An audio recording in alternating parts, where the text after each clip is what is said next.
নমস্কার বন্ধুরা, বাংলার ইনভেস্টর ইউটিউব চ্যানেলে আপনাদের সকলকে স্বাগত জানাই। চ্যানেলে প্রথমবার এসে থাকলে চ্যানেলটা অবশ্যই সাবস্ক্রাইব করে রাখবেন এবং তার সঙ্গে সঙ্গে পাশে থাকা বেল আইকনটা টিপে অল অবশ্যই সিলেক্ট করে রাখবেন, যাতে করে পরবর্তী ভিডিওগুলোর নোটিফিকেশন আপনাদের কাছে সময় মতো পৌঁছে যায়। তো চলুন এই ভিডিওটা শুরু করা যাক। তো এই ভিডিওতে মূলত কিছু পাওয়ার স্টক নিয়ে আলোচনা করব। তো আজকের দিনে যদি দেখেন, এই যে নিফটি এনার্জি, এটা মোটামুটি ভালো পারফর্ম করেছে, 2.16% বেড়েছে। তবে গত এক বছরে যদি এই নিফটি এনার্জির কথা বলি, তো গত এক বছরে নিফটি এনার্জি এখানে কিন্তু সেরকম পারফরমেন্স ছিল না।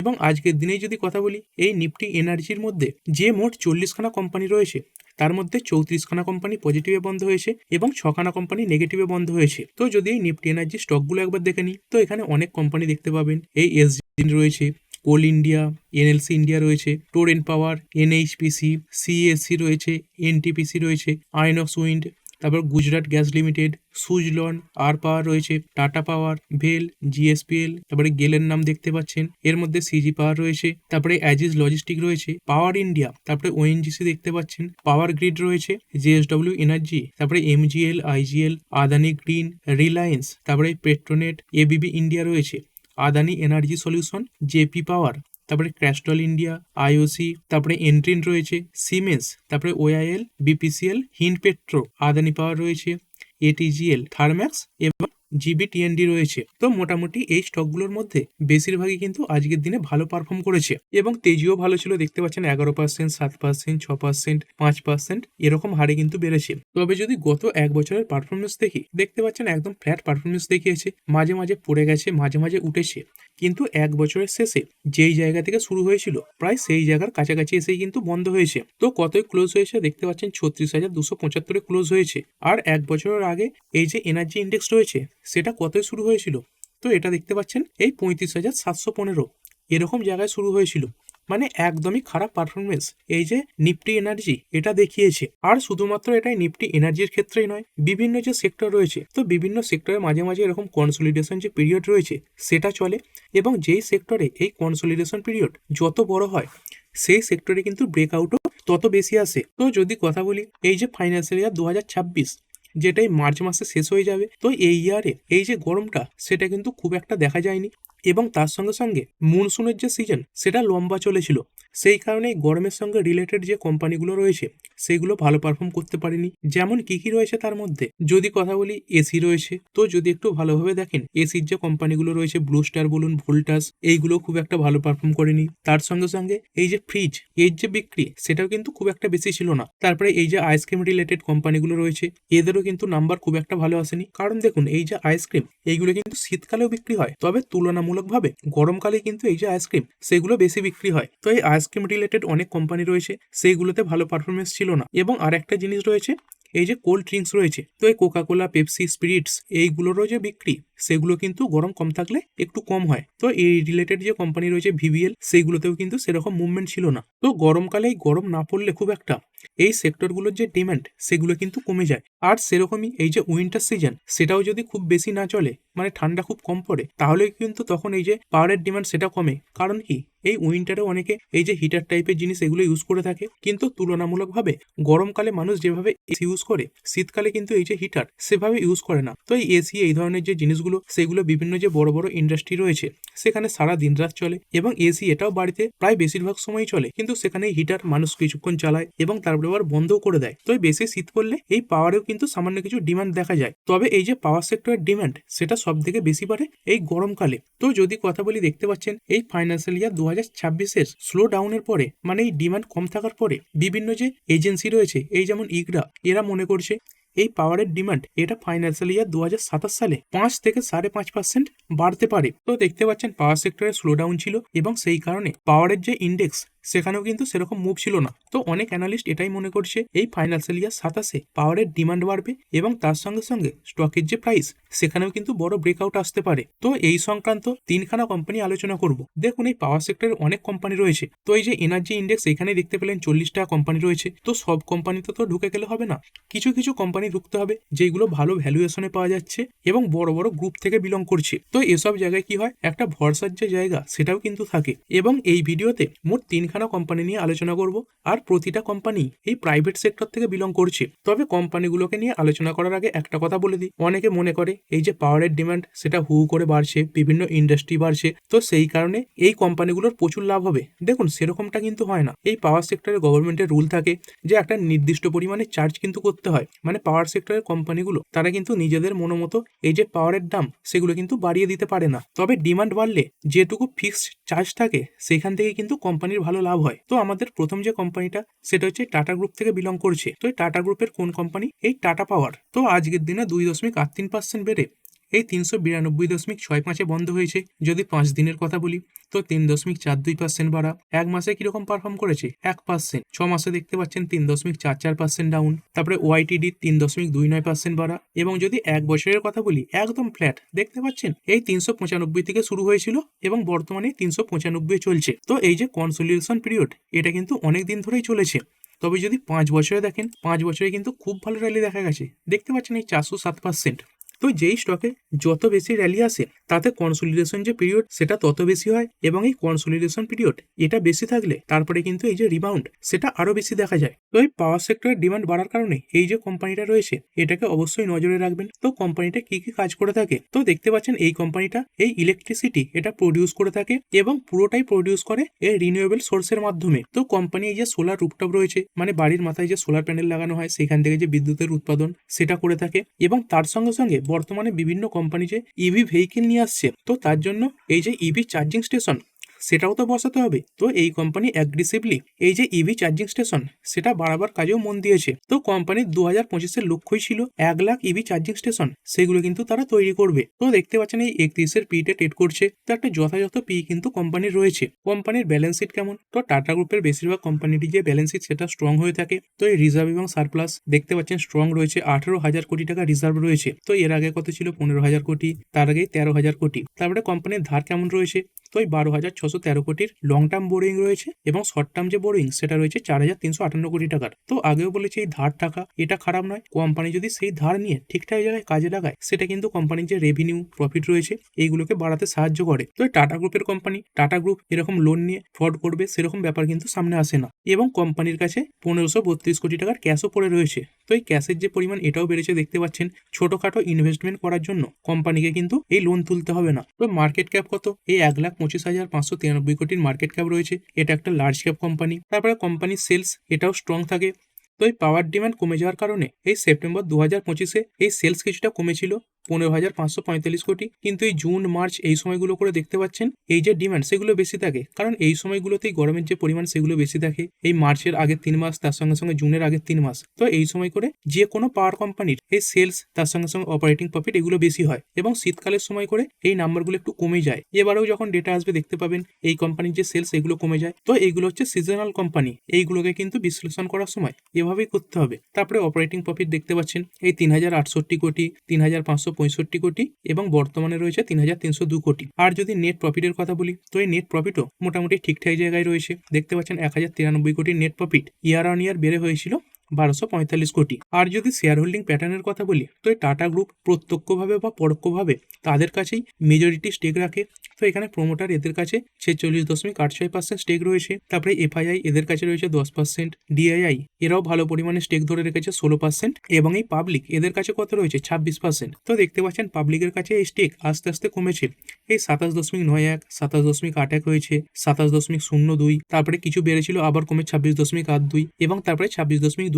তো কি হয় যখন এরকম কনসোলিডেশন পিরিয়ড চলে তখন কিন্তু এই রিটেল যে ইনভেস্টররা মানে পাবলিকরা তারাই কিন্তু এরকম স্টেকগুলো আস্তে আস্তে বেচতে থাকে, কিন্তু যারা এখানে হোল্ড করে থাকে তারাই কিন্তু পরে যখন স্টক বাড়ে সেখান থেকে ভালো প্রফিট তোলে। তো এই কনসোলিডেশন পিরিয়ড যেটা বর্তমানে চলছে এটা যদি আরো লম্বা হয় আবার দেখতে পাবেন এই যে পাবলিকের হোল্ডিং এইগুলো কমে যাবে। কিন্তু এখানে দেখতে পাচ্ছেন এই যে ডিআইআই এরাও বাড়িয়ে গেছে 15.71, 15.87, 15.95, এবং তারপরে 16.34, এবং এখানে এফআইআই এদের কাছে দেখুন 9.15, তারপরে 4.5 হয়ে গেছে, তারপরে কিছুটা কমেছিল, তারপরে আবার 10-এ চলে গেছে, এবং বর্তমানে এই 10.19%। তো দেখতে পাচ্ছেন ট্রান্সমিশন অ্যান্ড ডিস্ট্রিবিউশন এখানে 64% রয়েছে, রিনিউয়েবল 21.3%। তো এই যে পাওয়ার সেটাকে তৈরি করে সেটাকে ট্রান্সমিশন এবং ডিস্ট্রিবিউশন এইগুলোও করতে হয়। থার্মাল এবং হাইড্রো এইখান থেকে অল্প রয়েছে 13.75%, এবং আদার্স রয়েছে এই 0.61%। তো এই কোম্পানি আগে মূলত এই যে কয়লা রয়েছে সেখান থেকে বিদ্যুৎ তৈরি করতো, এবং তারপরে গভর্নমেন্ট যখন এরকম 2020 সাল করে এই রিনিউয়েবল এনার্জির দিকে জোর দেয়, তখনই কিন্তু কোম্পানি স্টকের যে প্রাইস সেটা পুরো আপসাইড মোমেন্টাম ধরে। তো দেখতে পাচ্ছেন লম্বা সময় একই রেঞ্জে চলছিল। তো এই 2020-তে কতই চলছিল দেখতে পাচ্ছেন 36-37। তো একসময় লম্বা সময় এরকম জায়গায় কিন্তু চলছিল, বরঞ্চ নিয়মিতই আস্তে আস্তে নিচের দিকে পড়ছিল। কিন্তু এই সরকারের একটা ডিসিশনে কোম্পানির যে প্রাইস সেটা কিন্তু এরকম উঠতে শুরু করে। তো ঠিক আছে, এটা গেল প্রথম কোম্পানি। এর পরের যে কোম্পানিটা সেটা হচ্ছে এই আদানি গ্রুপের কোম্পানি। তো এই আদানি গ্রুপের কোন কোম্পানি দেখতে পাচ্ছেন? আদানি পাওয়ার। তো যদি কথা বলি এই আদানি গ্রুপের যে কোম্পানিগুলো সেইগুলোই প্রবলেমে ছিল এই হিন্ডেনবার্গ কেসের কারণে, কিন্তু সেই যে কেস সেইগুলো আস্তে আস্তে মিটতে শুরু করেছে এবং কোম্পানির যে প্রাইস সেটাও কিন্তু বেড়েছে। তো যদি একদিনে দেখেন সামান্য ডাউন হয়েছে, 5 দিনে 4%-এর কাছাকাছি বেড়েছে, এক মাসে দেখুন একদম ফ্ল্যাট রয়েছে, 6 মাসে 25%, তারপরে ওয়াইটিডি এটা 3.53%, এবং এক বছরে এটা কিন্তু ভালো একটু মুভ করে গেছে, প্রায় 41.96%-এর কাছাকাছি বেড়েছে। এবং যদি আরো লম্বা সময় দেখেন 5 বছরে দেখতে পাচ্ছেন 1377%। তো যেই স্টকে যত বেশি হোল্ড করবেন সেখান থেকে কিন্তু তত বেশি রিটার্ন পাবেন। তো যে কোনো স্টকে কিন্তু যে কোনো সময় পড়বে। তো দেখতে পাচ্ছেন এই 2022 সাল করে 62% ডাউন হয়ে গেছে। তারপরে যদি এইখানে দেখেন, এইখানে দেখুন প্রায় 35% ডাউন। তারপরে যদি এইখানে দেখেন দেখতে পাচ্ছেন এখানেও কিন্তু 10%-এর কাছাকাছি ডাউন। তো কোনো স্টকই কিন্তু সোজাসুজি ওপর দিকে উঠবে না, যে কোনো স্টকই এরকম কিন্তু ওপরে উঠতে উঠতে তারপরে নিচে নামতে নামতে তারপরে আবার ওপরে উঠতে উঠতে এভাবে ওপরে ওঠে। তো এটারও যে পি রেশিও সেটাও ভালো জায়গাতে রয়েছে, দেখতে পাচ্ছেন 23.7-এর পিতে এই কোম্পানিটা ট্রেড করছে। তো দেখতে পাচ্ছেন এই অক্টোবর মাস করে কোম্পানির যে পি সেটা 26-এর কাছাকাছি চলছিল। তো সেখান থেকে পি রেশিও কিন্তু অনেকটাই নিচে নেমে এসেছে। চলুন কোম্পানির এই ব্যালেন্স শিট একটু দেখে নিই। রিজার্ভ এটা কত রয়েছে? 39,535 কোটি। তো এই রিজার্ভও দেখতে পাচ্ছেন কিভাবে বেড়েছে, এই 4,213, তারপরে কিছুটা কমেছিল এবং তারপরে আবার স্ট্রং ভাবে বেড়েছে, এই 40,000 কোটির কাছাকাছি রিজার্ভ হয়েছে। লং টার্ম বোরিং রয়েছে 24,526 কোটি, এবং শর্ট টার্ম বোরিং এটা রয়েছে এই 10,258 কোটি। আর কোম্পানির কাছে ক্যাশ কিরকম রয়েছে? তো এই 4,423 কোটির ক্যাশও দেখতে পাওয়া যাচ্ছে। তো এই আদানি গ্রুপের এটাই একটা প্রবলেম যে কোম্পানির কাছে ধার একটু বেশি রয়েছে। আর শুধুমাত্র এই আদানি গ্রুপেই নয়, বড় বড় কোম্পানির ধারে বেশি থাকে, যেমন এই রিলায়েন্সের ধার বেশি থাকে, তার সঙ্গে সঙ্গে টাটা গ্রুপ এদেরও ধার বেশি থাকে। কিন্তু মাঝখানে এই হিন্ডেনবার্গ কেসের সময় এই কোম্পানির ধার নিয়ে কিন্তু আলোচনা শুরু হয়েছিল। তো সেই কারণে এই কোম্পানির ধার একটু ফোকাসেই থাকে। কোম্পানির মার্কেট ক্যাপ দেখতে পাচ্ছেন 2,85,569 কোটি, প্রায় 3 লাখ কোটির মার্কেট ক্যাপের কাছাকাছি পৌঁছে গেছে। তো যদি টপ লেভেল থেকে কথা বলি, এই 52 উইকের হাই কত? 182। তো সেই জায়গা থেকে যদি দেখেন অনেকটাই ডাউন হয়েছে। তো মোটামুটি যেটা এই চার্টে দেখাচ্ছে 170, সেই জায়গা থেকেও যদি দেখি তাহলেও কিন্তু প্রায় 13% নিচে রয়েছে। তারপরে কোম্পানির কোয়ার্টারলি নাম্বার, তো এইখানেও দেখতে পাচ্ছেন পাওয়ার কোম্পানিগুলো এই সেলস এর আগের দুটো কোয়ার্টারে বেশি ছিল এবং এই কোয়ার্টারে সামান্য কমেছে। তারপরে অপারেটিং প্রফিট এই 4,813, 5,685, কিন্তু যদি দেখেন ইয়ারলি কমেছে 5,276 থেকে কমে 5,150। কারণ কি? কারণ এই বছরে গরমটা একটু কমই ছিল। এবং তারপরে যদি নেট প্রফিটের কথা বলি, তো এখানেও পতন দেখা গেছে 3,298 থেকে পড়ে হয়েছে 2,906, এবং এর আগের কোয়ার্টারে ছিল 3,305। তো এই দুটোর থেকে কম থাকা তো স্বাভাবিক, কিন্তু এইটা থেকে কম ছিল সেই একই কারণেই ফাইন্যান্সিয়াল ইয়ার 26-এ এই পাওয়ারের ডিমান্ড কম ছিল। আর এর শেয়ার হোল্ডিং প্যাটার্ন কেমন রয়েছে? তো দেখতে পাচ্ছেন প্রোমোটার তাদের যে স্টেক সেটা বাড়িয়েছে, এই 71.75 ছিল, তারপরে 72.71, এবং সেইখান থেকে বাড়িয়ে করে ফেলেছে 74.96, এবং বর্তমানেও সেই একই রয়েছে 74.96। মানে প্রোমোটার নিজেরাই কিন্তু তাদের স্টেক কিনেছে। তারপরে এফআইআই এদের কাছে কত রয়েছে? 11.53%, এবং ডিআইআই এরা স্টেক বাড়িয়েছে 2.70%। আর পাবলিকের কাছে কত রয়েছে? এই 10.82%-এর কাছাকাছি রয়েছে। তো কোম্পানির লোকেশন ওয়াইজ ব্রেকআপ দেখতে পাচ্ছেন ইন্ডিয়াতে কত রয়েছে? এই 85.9%, এবং রেস্ট অফ দ্য ওয়ার্ল্ড এটা রয়েছে 14%। তো এর বেশিরভাগই কিন্তু এই বাংলাদেশে সাপ্লাই করে। তো এখানে এটা একটু প্রবলেম যে বাংলাদেশের সঙ্গে এখন পলিটিক্যাল টেনশন চলছে, সেই ব্যাপারে কিছুটা প্রবলেম হতে পারে। এবং সেখানেই উল্টো দিকে একটি কোম্পানি যদি টাটা পাওয়ারের কথা বলি, তো এর দেখতে পাচ্ছেন এই যে লোকেশন ওয়াইজ ব্রেকআপ সেখানে কিন্তু পুরোটাই এই ইন্ডিয়ার রয়েছে, এই 99.8%। তো এই বাইরের দেশে কি হচ্ছে না হচ্ছে সেই ব্যাপারে কিন্তু টাটা পাওয়ারকে সেরকম চিন্তা ভাবনা করতে হয় না। আর এই আদানি পাওয়ার এরা কিসের মাধ্যমে এই বিদ্যুৎ তৈরি করে? দেখতে পাচ্ছেন থার্মালের মাধ্যমে, মানে কয়লার মাধ্যমে বিদ্যুৎ বেশি তৈরি করে থাকে। তো যদি কয়লার সাপ্লাইয়ে কোনো সময় প্রবলেম হয় তখন কিন্তু আদানি পাওয়ার এর উপর কিছুটা প্রেসার পড়তে পারে। তবে বর্তমানে কয়লা থেকে যে বিদ্যুতের ডিমান্ড সেটাও বেশি রয়েছে, কয়লার মাধ্যমে বেশি পাওয়ার কিন্তু তৈরি হচ্ছে। তো আজকের দিনেরই ডেটা যেটা সামনে এসেছিল, তো দেখতে পাচ্ছেন অ্যাভারেজ যে ডেলি পাওয়ার জেনারেশন এই ডিসেম্বর 2025-এর ডেটা, তো থার্মালের মাধ্যমে 168.18 গিগাওয়াট, তারপরে বাকিগুলো কম, হাইড্রো 12.46 গিগাওয়াট, উইন্ড এটা 3.25 গিগাওয়াট রয়েছে, নিউক্লিয়ার 6.09 গিগাওয়াট, তারপরে আদার্স এর মধ্যে সোলার রয়েছে, বায়ো রয়েছে, এইগুলো নিয়ে 16.29 গিগাওয়াট। তো বর্তমানে এই থার্মাল এই যে পাওয়ারটা রয়েছে এর ডিমান্ড কিন্তু সব থেকে টপে রয়েছে। তো সরকার আস্তে আস্তে এই যে রিনিউয়েবল এনার্জি এইগুলোর দিকে জোর দিচ্ছে। তো এই রিনিউয়েবল এনার্জি খুব বেশি বেড়ে গেলে তখন কিন্তু আদানি পাওয়ার এর জন্য একটু চিন্তার ব্যাপার হবে। তখন সেই আদানি পাওয়ারকেও অন্যান্য উপায় ভাবতে হবে। কিন্তু যদি কথা বলি এই সামনের 10 থেকে 20 বছর এই যে থার্মালের ডিমান্ড সেটা কিন্তু খুব বেশি কমবে না, এবং তার সঙ্গে সঙ্গে পাওয়ারের যে কনজাম্পশন সেটাও বাড়বে। তো বর্তমানে এআই যে কোম্পানিগুলো সেইগুলো প্রচুর এই যে পাওয়ার সেগুলো কনজিউম করছে, তার সঙ্গে সঙ্গে এই ডেটা সেন্টারেও পাওয়ারের ব্যবহার রয়েছে। তো শুধুমাত্র যে এই বাড়তি পাওয়ারের ডিমান্ড সেইগুলোই হাইড্রো, উইন্ড, নিউক্লিয়ার এইগুলো দিয়ে পূরণ করা সম্ভব হবে না। এই যে থার্মাল এটাকেও কিন্তু চালু রাখতে হবে। তো যাদের কাছে আছে তারা ধরে রাখতে পারেন, এবং যাদের কাছে নেই তারা আস্তে আস্তে অ্যাকিউমুলেট করা শুরু করতে পারেন। তো বর্তমানে কতই চলছে এই 148-এর কাছাকাছি। তো মোটামুটি এরপরে যখন আস্তে আস্তে 145-এ আসবে এইখানে একটু অ্যাকিউমুলেট করতে পারেন। এবং বিশেষ করে বর্তমানে দেখতে পাচ্ছেন এই যে 200 ইএমএ রয়েছে 132.60। তো যদি এই 130-31-এর কাছে কোনোভাবে আসে তখন কিন্তু বেশি করে আপনার পোর্টফোলিওতে রাখতে পারেন। এবং এই ভিডিও শেষ যে কোম্পানিটা সেটাই জেএসডব্লিউ গ্রুপ থেকে বিলং করছে, এবং সেই কোম্পানিটা হচ্ছে জেএসডব্লিউ এনার্জি লিমিটেড। তো আজকের দিনে 1.60% বেড়েছে। তো যদি 5 দিনে দেখেন 6.91% বাড়া, এক মাসে 5.35% বেড়েছে, 6 মাসে কিছুটা ডাউনে রয়েছে 1.54%। তো এটা কনসোলিডেশন ফেজও বলতে পারেন। তারপরে ওয়াইটিডি এটা 5% বাড়া, এবং যদি এক বছরের কথা বলি এক বছরে কিন্তু অনেকটাই ডাউনে রয়েছে 20.43%। এবং যদি একটু লম্বা চার্ট প্যাটার্ন দেখি দেখতে পাচ্ছেন টপ লেভেল থেকে প্রায় কিন্তু 34.81% ডাউন, কিন্তু এই 5 বছরে টোটাল কত বেড়েছে 663%। তো যত লম্বা ধরে রাখবেন তত বেশি এরকম লাভ হওয়ার সম্ভাবনা থাকে। তো পি রেশিও কত রয়েছে 44-এর কাছাকাছি, ইন্ডাস্ট্রি পি কত 27.6। তো যদি পি রেশিওর কথা বলি কিছুদিন আগেই দেখতে পাচ্ছেন এই প্রায় 52-53 পিতে চলছিল, তো সেখান থেকে পি রেশিও এটা অনেকটাই নিচে নেমেছে। তারপরে ব্যালেন্স শিট কেমন, তো রিজার্ভ এই 20,490 কোটির কাছাকাছি রয়েছে। তো এতেও যে রিজার্ভ সেটাও কিন্তু স্ট্রংলি বেড়েছে। তারপরে লং টার্ম বোরোয়িং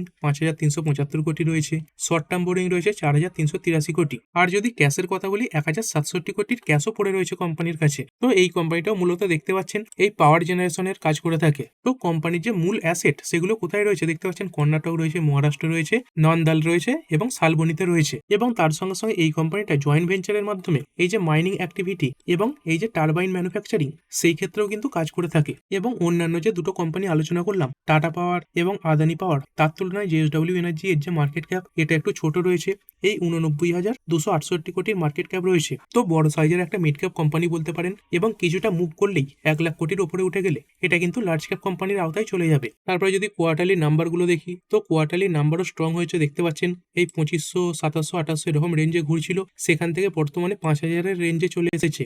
এবং অপারেটিং প্রফিট এটাও প্রায় 3,000 কোটির কাছাকাছি, এবং এটাও যদি দেখেন এটা কিন্তু হাইয়েস্ট এভার এই অপারেটিং প্রফিট। এবং এই নেট প্রফিট এটা কত এই 824 কোটি। তো দেখতে পাচ্ছেন এই সেপ্টেম্বর মাস করে কোম্পানির যে প্রফিট এইগুলো একটু বেশিই থাকে। এবারে 824, এর আগে দেখতে পাচ্ছেন 877 ছিল, তার আগে এই সেপ্টেম্বরে 857, এবং তারও আগে যদি চলে যাই তো দেখতে পাচ্ছেন এখানেও কিন্তু এর আগেরগুলোর তুলনায় একটু বেশিই রয়েছে। আর শেয়ার হোল্ডিং প্যাটার্ন কেমন, তো এখানে প্রোমোটার এফআইআই এবং ডিআইআই এদেরই আধিপত্য দেখা যাচ্ছে। প্রোমোটার এদের রয়েছে 70%-এর কাছাকাছি, এফআইআই 12.12% রয়েছে, এবং ডিআইআই এদের কত রয়েছে 11.56%। তো এই এফআইআই এরা হোল্ডিং বাড়িয়েছে এই 8.5 থেকে বাড়িয়ে করেছে এই 12.12%। ডিআইআই এরা 9.36% থেকে বাড়িয়ে করেছে 11.56%। এবং সেখানে পাবলিক কমিয়েছে এই 8.5%-এর উপরে ছিল, সেখান থেকে বর্তমানে কমে 7%-এর নিচে নেমে চলে এসেছে। তো এই পাবলিক থেকে মাল এই এফআইআই এবং ডিআইআই এরা কিন্তু কিনে নিয়েছে। তো যদি প্রোডাক্ট ওয়াইজ ব্রেকআপ দেখি দেখতে পাচ্ছেন সেলস অফ পাওয়ার 86.5%, তারপরে পাওয়ার জেনারেশন এখানে 7.57%, এবং আদার্স কিছু রয়েছে। আর কোম্পানি কোথা থেকে বেশি পাওয়ার তৈরি করে, এই থার্মাল এইখান থেকে বেশি পাওয়ার তৈরি করে 62.6%, এবং রিনিউয়েবল থেকে করে 37.2%। আর কোম্পানির বেশিরভাগ বিজনেস কোথায় রয়েছে এই ইন্ডিয়াতেই রয়েছে 99.8%। তো এই কোম্পানিগুলোর বর্তমান যে বিজনেস সেগুলোও ভালো চলছে। আদানি পাওয়ার বাদ দিয়ে বাকি যে দুটো কোম্পানি এইগুলো রিনিউয়েবল ক্ষেত্রেও ভালো ব্যবসা শুরু করেছে। কোম্পানিগুলোর ব্যালেন্স শিটও যথেষ্ট স্ট্রং, এবং যে শেয়ার হোল্ডিং প্যাটার্ন সেগুলোও ভালো রয়েছে। এবং তারই সঙ্গে সঙ্গে রিসেন্টলি এই যে শীতকালীন অধিবেশন হলো সেখানে এই যে শান্তি বিল সেটা সামনে রাখা হয়েছে। তো এই শান্তি বিলের কি বলা হয়েছে যে প্রাইভেট সেক্টরের কোম্পানিগুলো এই নিউক্লিয়ার এনার্জি থেকে পাওয়ার তৈরি করতে পারবে। তো সেই ক্ষেত্রে এই টাটা গ্রুপ, তার সঙ্গে সঙ্গে আদানি গ্রুপ এবং জেএসডব্লিউ গ্রুপ এরা তিনজনেই কিন্তু কাজ করছে। মানে এই কোম্পানিগুলোর জন্য একটা নতুন বিজনেসের সেগমেন্ট কিন্তু ওপেন হলো। তো এই নিউক্লিয়ার সেগমেন্ট থেকে যখন এই রেভিনিউ আসবে, প্রফিট আসবে, তখন কিন্তু কোম্পানিগুলোর ব্যালেন্স শিট আরও ইমপ্রুভ হবে। তো এই ছিল 3খানা কোম্পানি, এগুলোকে চাইলে আপনি অবশ্যই স্টাডি করতে পারেন। তো ঠিক আছে বন্ধুরা, আশা করছি ভিডিওটা আপনাদের ভালো লেগেছে। আপনি চাইলে এটাকে লাইক এবং শেয়ার করতে পারেন। আর শেয়ার মার্কেট সংক্রান্ত ডেইলি নিউজ আপডেট পেতে চ্যানেলটা সাবস্ক্রাইব করে রাখবেন এবং পাশে থাকা বেল আইকনটি টিপে অল অবশ্যই সিলেক্ট করে রাখবেন, যাতে পরবর্তী ভিডিওর নোটিফিকেশন আপনার কাছে সময় মতো পৌঁছে যায়। আর হ্যাঁ, ভিডিওটি শুধুমাত্র ইনফরমেশন এবং এডুকেশনাল পারপাসের জন্য বানানো হয়েছে। আমি সেবি রেজিস্টার্ড নই, তাই কোনো প্রকার শেয়ারে কোনো প্রকার বাই, সেল, হোল্ড বা অ্যাভারেজ করার কোনো সিদ্ধান্ত নেওয়ার আগে আপনার যে ফাইন্যান্সিয়াল অ্যাডভাইজার আছে তার সঙ্গে অবশ্যই আলোচনা করবেন। দেখা হচ্ছে পরের ভিডিওতে। ধন্যবাদ।